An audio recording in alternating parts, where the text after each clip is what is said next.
I want to start off by saying congrats to Tyson Fury and Deontay Wilder on an amazing fight. This fight was a war. Both fighters got knocked down, but it was Tyson Fury that got back up and got the knockout victory over Deontay Wilder. I think it's safe to say that Tyson Fury proved that he could beat Deontay Wilder on an even playing field. I think it's safe to say that Tyson Fury put doubt in all the accusations thrown his way. Now, two things stood out to me during the fight. One being Deontay Wilder's stamina. By the second to third round, it seemed like his legs weren't under him. I know it wasn't conditioning, cause he trains hard, like a champion should. Maybe it was the new weight that he added. Now, the second thing that stood out to me was Deontay Wilder's ear. How is it that he bled from his ear in their second fight, and now once again bled from the ear in their third fight? Could it be that the damage that he took in their second fight is still affecting him? Deontay Wilder got hurt in his first fight against Luis Ortiz, but he recuperated quickly and his legs were under him. And in his first fight against Tyson Fury, his legs were fine the entire fight. He did not have an issue with stamina the entire fight. It could be that something happened in the second fight that's still affecting him, or maybe Tyson Fury somehow managed to bust Deontay Wilder's eardrum in the second fight and the third fight, and it's causing an equilibrium issue. Or maybe it's the pace of the fight. Maybe the pacing is what's causing this extreme exhaustion. These are the two best heavyweights in the world right now. Neither fighter wanting to give in. Both fighters willing to drag each other into deep water to see who drowns first. But out of the two fighters, Tyson Fury has the edge in IQ.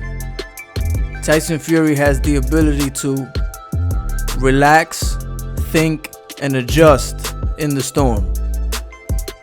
So maybe Tyson Fury figured out that by picking up the pace, he can mentally exhaust Deontay Wilder. And mental exhaustion is almost as bad as physical exhaustion. Now, if you watch the second fight and the third fight, that seems to fit. Because Deontay Wilder is always physically in phenomenal shape. Because in the first fight, the fight was fought at Deontay Wilder's pace until the last round. In the last round, Tyson Fury got knocked down, got up, and decided to push the pace. And by doing that, he realized that Deontay Wilder isn't comfortable fighting at a fast pace. In their second fight, the strategy worked perfectly.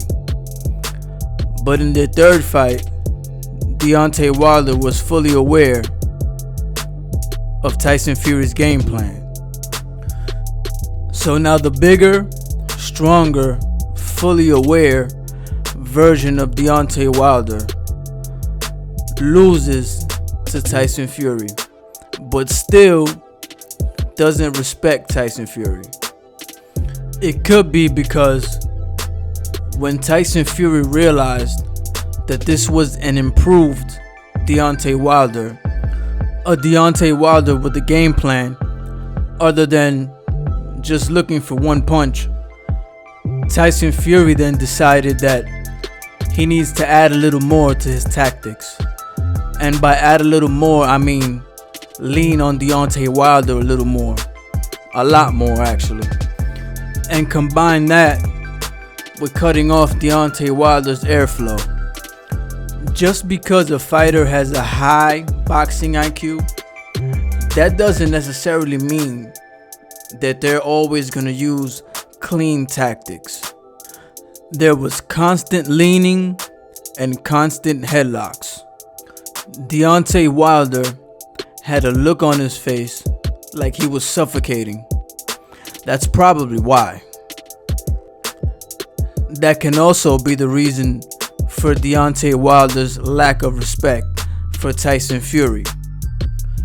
Tyson Fury stated that he beat Deontay Wilder fair and square, and that he has no respect for Deontay Wilder because he's a sore loser.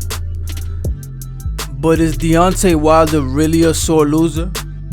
Or does he just hate the tactics that Fury used to beat him? But in the end, this was a heavyweight war. I'm glad both fighters made it home safely. But I'm out.